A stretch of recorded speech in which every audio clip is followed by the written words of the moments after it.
Welcome my YouTube channel super academy. I am Mukhtiyar. तो मेरे प्रिय विद्यार्थियों और साथियों, आज जो मैं क्वेश्चन कराने वाला हूं, आज की क्लास में बड़े ही जबरदस्त क्वेश्चन कराने वाला हूं और बहुत आसान ट्रिक के साथ आपके सामने कराने वाला हूं। तो देखिए, क्वेश्चन बिल्कुल पेन फ्री क्वेश्चन होगा। कैसे? एक राशि साधारण ब्याज पर 10 वर्ष में 2 गुनी हो जाती है। कितने गुनी? 2 गुनी। तो मेरे प्रिय विद्यार्थियों और साथियों, जितने गुनी हो, शुरू में कै गुनी बताई? 2 गुनी। हमेशा याद रखना, उससे 1 कम कर दो, 2 से 1 कम कर दो, कितना बचा? 1। और समय को ऊपर लिख दो। क्लियर? कितने वर्षों में यह समान ब्याज दर से 3 गुनी हो जाती है? कितने गुनी? 3 गुनी। उससे भी हमेशा 1 कम कर दो। 1 कम कितना? 2। और कैलकुलेशन कर दो, 10 दूनी 20। कितना आंसर आ गया? 20 वर्ष। क्लियर है? चलते हैं नेक्स्ट क्वेश्चन की तरफ। 16,000 रुपए का 20% वार्षिक दर से 3 माह का ब्याज क्या होगा जबकि ब्याज त्रैमासिक संयोजित हो? तो हमें 9 माह का ब्याज बताना है, जबकि ब्याज जो ये चक्रवर्ती ब्याज है ये त्रैमासिक रूप से संयोजित होता है। तो बताइए 9 माह का ब्याज क्या होगा?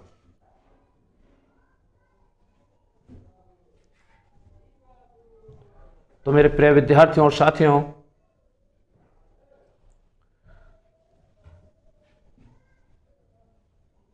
आप देखिए 20%। आप ऐसे भी कर सकते हो कि जो दर हमें निकालनी है वो दर कैसे निकालते हैं? जो दर दे रखे उसमें गुणा कर दो, जो पूछ रहा 9 माह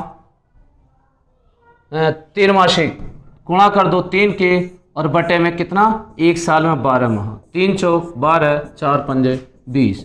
यानी त्रैमासिक के हिसाब से दर निकल कर कितनी आई? 5%। अब आप कर दीजिए सोल्व। 5%, 16,000 रुपये मूलधन है। 5% 105 बटे 100। 3 महीने का हिसाब 105 बटे 100, 105 बटे 100। और आप कैलकुलेशन कर दीजिए। 1 2 3, 1 2 3, 5 से 21 बार, 5 से 2 बार, 5 से 20 बार, 5 से 21 बार, 5 से 4 बार, 5 से 21 बार, 4 दूनी 8, 8 दूनी 16। 21 की 21 में गुणा करते हैं 441, 441 की 21 में गुणा करते हैं 9261, और 9261 की 2 में गुणा करेंगे। 9261 की 2 में गुणा करेंगे तो मेरे प्रिय विद्यार्थियों, 2 एकम 2, 2 छिक्की 12, 2 दूनी 4 और 1 5, 9 दूनी 18। कितना आ गया? 18,522। कितना आया? 18,522। इसमें से आप मूलधन घटा दीजिए। मूलधन 16,000 था, तो ब्याज कितना आया? 2522 रुपये। कितना आया? 2522 रुपये, जो option 3 is the right answer होगा। क्लियर? लेकिन अगर आप स्टूडेंट इससे भी नहीं करना चाहते तो मैं एक दूसरा तरीका और बता रहा हूं।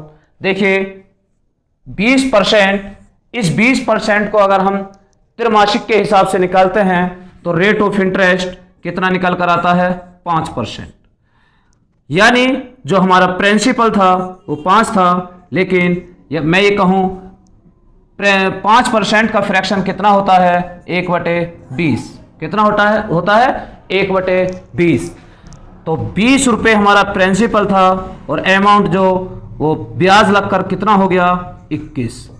जितने ये 3 माह का हिसाब हो गया, फिर अगले 3 माह 20 से 21, फिर अगले 3 माह 20 से 21। आप इसकी गुणा कर लीजिए। 20 की 20 की 20 की गुणा करेंगे तो यहाँ प्राप्त होगा 8,000।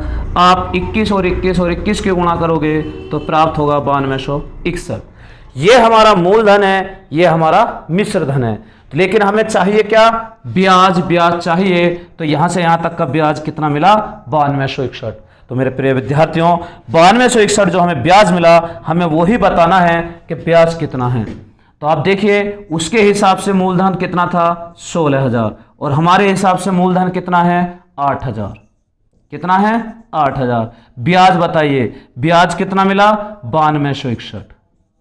कितना मिला 9261। ये वाला अंतर देखना है, 8 दूनी 16, 1261 की गुणा करेंगे 2 में, 1261 की 2 में गुणा करेंगे तो कितना आएगा 2522। कितना आएगा 2522, जो option 3 is the right answer.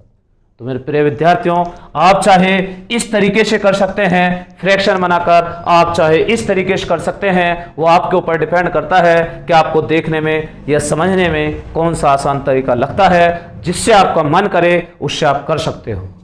ठीक है, चलिए